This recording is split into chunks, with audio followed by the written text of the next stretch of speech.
cabinet, Madame la Directrice Générale de la Protection Sociale, Mesdames et Messieurs les directeurs, Mesdames et Messieurs les membres du comité de gestion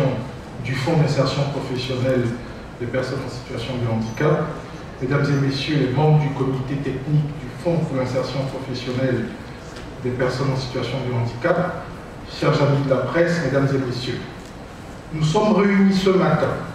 pour procéder à l'installation officielle des membres des organes du Fonds pour l'insertion professionnelle des personnes en situation de handicap, créé par décret du 15 février 2023. Je tiens avant tout propos à adresser des remerciements renouvelés au ministre de l'Emploi et de la Protection sociale,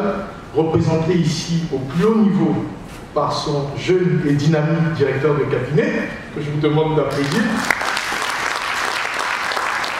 Je tiens donc à adresser mes remerciements au ministre pour cette heureuse initiative de création d'un tel fonds dédié à la promotion de l'emploi des personnes en situation de handicap, encore marginalisées sur le marché du travail.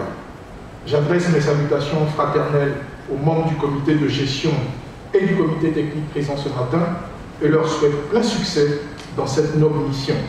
Je salue enfin tous les collègues du ministère ici présents, ainsi que l'ensemble des participants à cette cérémonie. Monsieur le directeur de cabinet, Mesdames et Messieurs, en Côte d'Ivoire, on recense autour de 6500 travailleurs en situation de handicap dans les entreprises du secteur moderne formel qui emploient autour de 975 000 travailleurs, soit un taux de seulement 0,7% des effectifs des travailleurs déclarés à la CNPS. Or, les personnes en situation de handicap représentent environ 500 000 personnes selon le dernier recensement général de la population et de l'habitat 2021.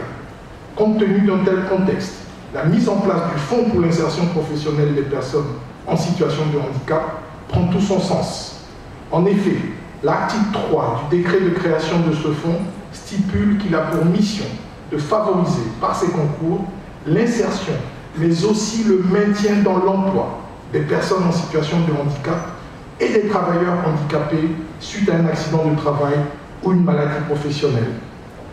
À ce titre, le fonds finance les investissements d'appoint destinés à l'accessibilité des locaux et à l'aménagement des postes de travail,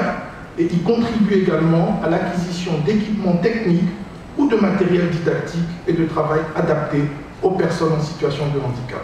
Ce fonds, logé à la Banque nationale d'investissement, qui en assure la gestion administrative et financière,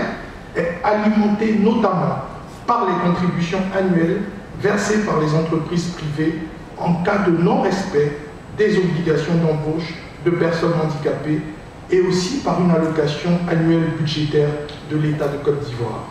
Il est bon de rappeler les quotas de recrutement dont sont tenus les employeurs.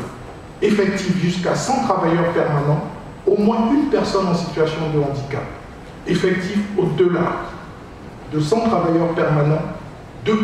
de l'effectif. Monsieur le directeur de cabinet, Mesdames et Messieurs, je voudrais à présent indiquer les principales missions dévolues aux organes qui seront installés officiellement ce matin. Le comité de gestion, qui doit se réunir au moins une fois par trimestre, est notamment chargé de